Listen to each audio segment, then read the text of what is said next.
It's time to talk about birth.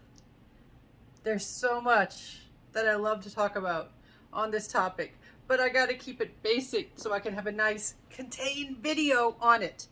All right, so birth. All right, so your typical pregnancy lasts about 38 weeks, or if you use the system that the doctors use where they start the pregnancy on the first day of the most recent menstrual period, we'd say 40 weeks. At some point, it's time to be born. At some point past the age of viability. By the way, one thing I don't think I have mentioned previously in any of my videos, let's go ahead and put it there. If you do have, if a baby is delivered after 20 weeks and it does not survive, that's called a stillbirth. All right, so the morbid topic there, but definitionally, if you hear that term, that's what that means. All right, so at some point, it's time to have a baby. It's time for delivery to happen. You're probably familiar with the idea that delivery can happen in multiple ways. You can have what we think of as your traditional default delivery with a vaginal delivery, but that's not the only way babies come into the world. They can be born by cesarean section or C-section. And currently in the United States, about a third of babies are born by C-section. This is a surgical birth. The baby is removed sometimes after a long labor. Sometimes it's a planned C-section where it's like, going in for a dentist appointment and you don't go in there exhausted from trying to have a vaginal delivery. Sometimes a C-section is because of an emergency, because maybe an ultrasound revealed that there was a problem, and there are various reasons that a C-section might happen. A C-section can also happen because the baby may be breech. Now, what does breech mean? Now, towards the end of the fetal period, the baby will often shift so that they go from having their head upper, so you like their head sitting under your chest, they will turn around and then their head will sit in the pelvis. And this is called lightning. And when that happens, that's good, because you want that's the best position for them to be in for a vaginal delivery, is to have the head in the pelvis, head first into the world. That's the best way to go. All right, we want the breathing apparatus to get out into the oxygen first. Also, it's a much more streamlined position, less opportunity for things like the shoulder to get stuck in a bad position. And so, yes, we want head first. That's the best. But sometimes the baby doesn't do that. Sometimes the baby does not turn around.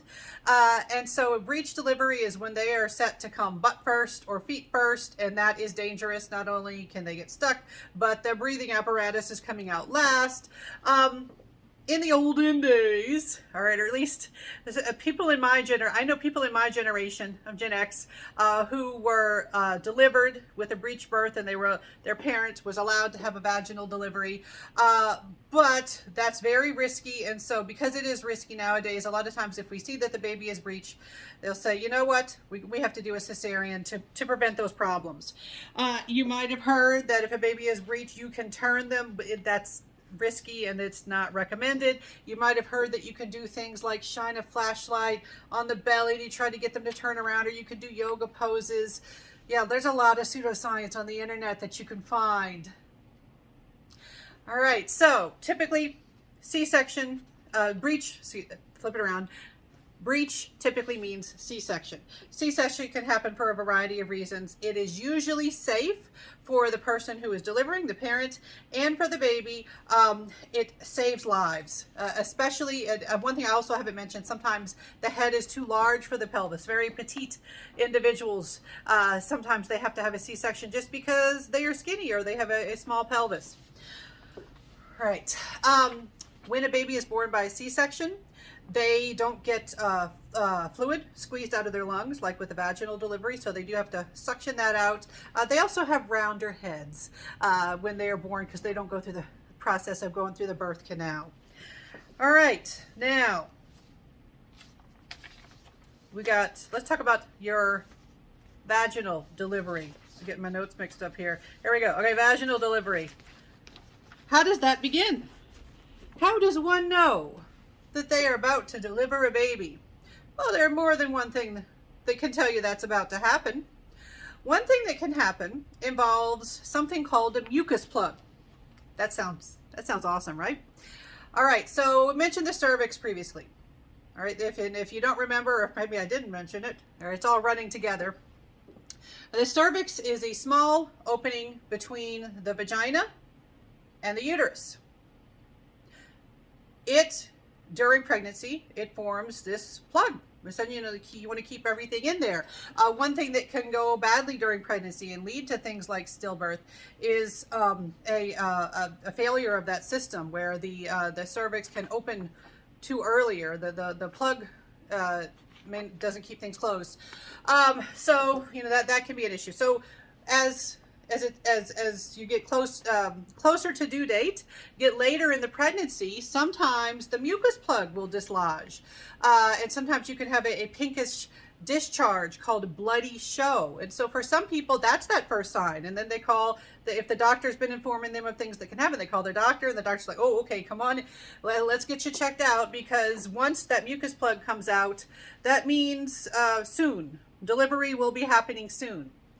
Another thing that can happen is this thing called the water breaking. When I ask people like, hey, what do you want to know about pregnancy? What questions have I not addressed? A very common one is like, what exactly does it mean for the water to break? I hear this all the time, but I don't even know what it means. So the water breaking, it's a misleading term. And if you've ever seen a movie, like I know in the movie Baby Mama, also in another movie like Water for Chocolate, I think that was from the 90s, there were scenes where someone's water broke and there's like an ocean that came out of them. That's not really how that happens. First of all, it's not water that comes out when that happens. It's amniotic fluid. The developing individual is developing in the amniotic sac, which is filled with amniotic fluid. And that's kind of its support system. It's not breathing yet. It's being supported by the amniotic fluid. It frequently swallows the amniotic fluid and then pees it out, and then swallows it again. Think about that. You did that at one point. All right, well, that amniotic fluid is what comes out. When the water breaks, it's actually the amniotic sac rupturing and the amniotic fluid leaking out. Usually it's trickling out. It's not gushing out. And it doesn't even look like water. It's more of this, this discharge that comes out. All right. So sometimes someone might roll over in bed, go to the bathroom or something, and they're like, whoa, what's that? Some people can actually feel like a pop, like a balloon popping. Not always, but you will hear about that. I actually experienced that with my oldest child. I actually heard a pop. And so by the way, and I often will just acknowledge the fact that I have gone through childbirth, got a female reproductive system. I'm not ashamed, but you shouldn't be either. All right. And so the stuff comes out, and you call your doctor, you're like, hey, I think my water broke. And guess what they will say? Get to the hospital right away. If you're doing a home birth or something like that, they might have different instructions. But when the water has broken or the amniotic sac has ruptured, delivery has to happen within 24 hours, because of the fact that it's not getting the amniotic fluid as support anymore. You got to get it out into the world. Another thing is it also leads you susceptible to infections and things. So a ruptured amniotic sac, we got to get you out there. All right. Another really big sign that delivery is coming, a very common one that many people will be familiar with, is you start to experience contractions. Not Braxton Hicks contractions that can happen all throughout the pregnancy. As early as like 6 weeks, you can have Braxton Hicks contractions, which are just kind of like, they feel like muscular cramps, but they don't have the same rhythmicity and intensity and frequency as true labor contractions. True labor contractions begin, and that's often this, okay, I'm having contractions, time to have this baby. Labor contractions are meant to push that individual into the birth canal, out into the world. How do contractions begin? All right, the other ones, they kind of have an obvious beginning, like the mucus plug. It can just dislodge for a variety of reasons. The amniotic sac can rupture just from getting bigger, and eventually it pops kind of like a water balloon. But what makes contractions begin? It actually comes from signals from the brain of the fetus. the fetus actually sends a signal that says, let's get this party started. Let's have birth. Let's go out into the world. And so when the contractions begin, there we go. All right, let's see. Yes, okay. So contractions begin for a first delivery. You may be having contractions for a long time. If for someone who has nothing but vaginal deliveries, typically what you have is a situation where the first one is longest and the other ones are shorter. And a nurse that I worked with, they kind of joke, well, yeah, everything's stretched out and used to it. In fact, when I delivered, you know, I had a vaginal delivery for my first child, and they even told me, they said, you've gotten everything ready for the next one. The next one will be shorter. And then the next one was a C-section because they were breech. I was gypped. I was supposed to have a shorter second vaginal delivery. I never got to have one. Right, so humor aside, when you've got your standard vaginal delivery, those contractions, they will continue. They typically will get more intense and closer together.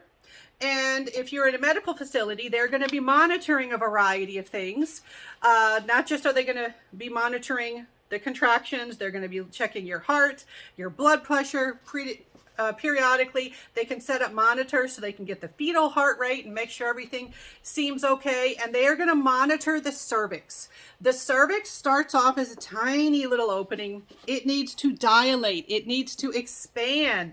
It needs to get big enough that that fetal head, soon to be newborn head, can crown and go out into the world. It's got to get bigger. It's got to expand. Sometimes there are problems where the contractions are not coming the way you want them. Sometimes dilation is not lining up the way you want it. I mean, when you give birth in a medical facility, a lot of the necessity for that is that they are monitoring for things to make sure that, you know, that you are open enough, that the contractions are coming at the right rate. And sometimes people will have medications to speed things along. All right. So sometimes you can have an induced delivery where they give you a certain hormone that will kind of hurry things along. And sometimes people don't like any kind of intervention in what they see as a natural process, but it's often done for safety to try to make sure that you have a nice, safe delivery. With labor, the average duration for firstborn babies is 12 hours, all right? And so that's a long time, feeling contractions and waiting and hoping that the body is kind of catching up and doing what it needs to do. Sometimes, because of pain, it is a painful process. There are breathing techniques, there are steps available to try to reduce the pain during delivery, but there is pain medication that may be delivered through something called an epidural. Big old needle into the back. All right. And some people out there are very, very strongly anti-pain medication, but there is plenty of research to indicate that it is safe. And people who get it, I am biased. I got it. One thing I noticed is it let me focus on the process and meeting the baby rather than focusing on the pain. That's just my personal take. Right. So the baby will eventually be born. With labor, there are actually 3 stages of labor. All right, your first stage is the stage with the contractions. The second stage is when the baby is actually born. And the second stage is sometimes called like hard labor or active labor, and it tends to be shorter than the first stage. After that, you have a stage 3 where the stuff we call the afterbirth is born. All right, my video cut me off. Maximum recording size reached. I have too many video files on my device. How did that happen? So I was talking about the 3 stages of labor, and I had just barely started talking about stage 3. And stage 3 is where the other products of conception, other than the baby, are passed, like the placenta. And so a lot of people forget that there is this other stage after the baby's actually born. Other stuff has to be delivered too. They certainly never show that in the movies or things. I love when people they deliver a baby in the movie. Sometimes they stand up or ready to go. It's like, whoa, there's a lot going on. And also, if you ever become pregnant or know people who could become pregnant, apply to any of you. The body needs to recover from that for a long time. And the body will be bleeding for a long time. A lot of people are not warned about or prepared for that aspect of things. Yeah, I mean, it's like a big old injury to the body for this to happen. So let's give a little bit of honesty, of truth in there. Now, looking at all my stuff here. Okay, one more thing we do have to mention. Not only is the body rather beat up from the whole process, whether it was a vaginal delivery or a C-section, in many ways the body has to recover from kind of the trauma, the physical trauma of childbirth. And hormonal changes are drastic at this time. Hormones that your body has gotten used to for a good length of the pregnancy, now they dip, they plummet. And we do have a situation where after delivery, there is a risk for postpartum depression. Now I have a paper about postpartum depression that would give you more detail about this. So I'm just going to limit to the basics here. So these are depressive symptoms after childbirth. Most people experience rather mild symptoms in the week after delivery, something we call the baby blues, but many individuals do experience more severe, more clinically significant symptoms, what we call full-blown postpartum depression. What are the risk factors for postpartum depression? The biggest one is just giving birth. A lot of people who have postpartum depression, they don't have a history of previous depression, although if you do, that is a risk factor for postpartum depression.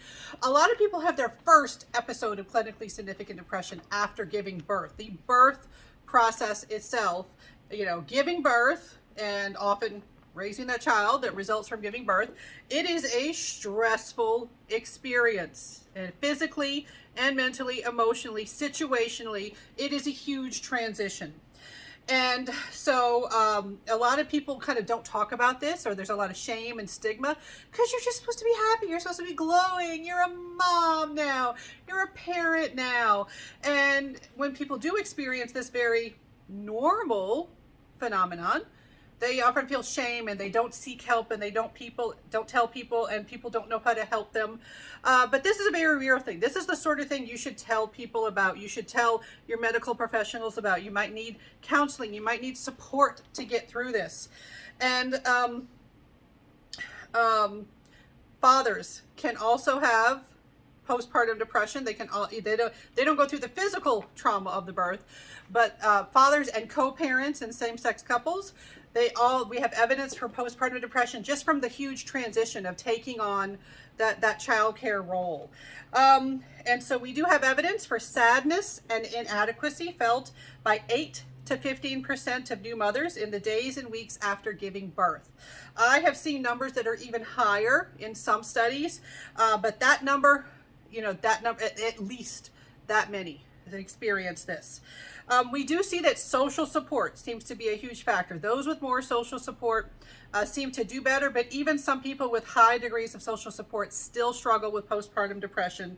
There are a variety of causes, and some people may need to go on medication, not just talk to a counselor or therapist, but some people actually do need medication to be able to focus on taking care of the child and handle the new role in dealing with these postpartum depression symptoms.